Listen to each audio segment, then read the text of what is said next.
Saudações em Cristo! Eu quero compartilhar com você hoje o que diz a palavra do Senhor na primeira carta de Paulo a Timóteo, no capítulo 2, versículos 1 e 2, que diz assim: Antes de tudo, pois, exorto que se use a prática de súplicas, orações, intercessões, ações de graças em favor de todos os homens, em favor dos reis e de todos os que se acham investidos de autoridade, para que vivamos vida tranquila e mansa, com toda piedade e respeito. Quando Paulo escreveu essa carta a Timóteo, a igreja vivia debaixo do poder do Império Romano.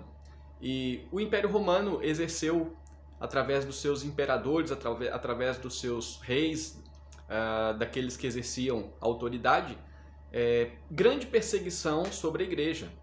O Império Romano, quando desencadeou essas perseguições, levou muitos cristãos à morte, e aqueles que não foram levados à morte perderam também a sua liberdade de culto, liberdade de expressão. E assim vivia os cristãos do primeiro século. O fato é que o apóstolo Paulo então orienta a Timóteo, orienta a igreja como proceder diante de uma situação em que as autoridades agem contra o bem-estar de todos, e inclusive o bem-estar dos cristãos. A orientação de Paulo e a exortação de Paulo é que a igreja ore, que a igreja coloque diante de Deus, que a igreja interceda, que a igreja inclusive ore com ações de graças, sabendo que Deus é aquele que dá autoridade àqueles que governam. Toda autoridade, como diz o próprio apóstolo Paulo na carta aos Romanos, toda autoridade é instituída por Deus. Se um homem tem autoridade como rei, essa autoridade é dada por Deus, ainda que ele não reconheça isso. Contudo, o apóstolo Paulo então orienta aos cristãos a intercederem em favor dos reis e de todos que se acham investidos de autoridade.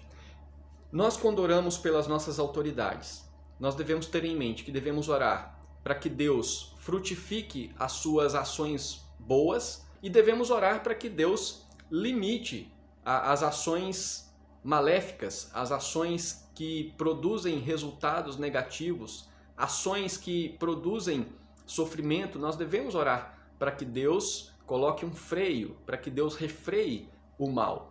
E o apóstolo Paulo então fala assim, que devemos orar pelas autoridades para que vivamos vida tranquila e mansa, com toda piedade e respeito.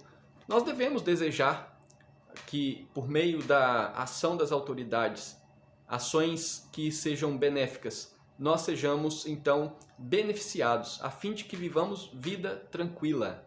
Esse deve ser o nosso propósito. Ainda que, se por algum motivo, se em algum momento venhamos sofrer algum tipo de perseguição por parte daqueles que exercem autoridade, devemos reconhecer que Deus está no controle. Exerçamos a nossa tarefa, oremos, clamemos e supliquemos diante de Deus em favor de todos os homens e em favor daqueles que estão investidos de autoridade. Que Deus nos abençoe. Um grande abraço a todos.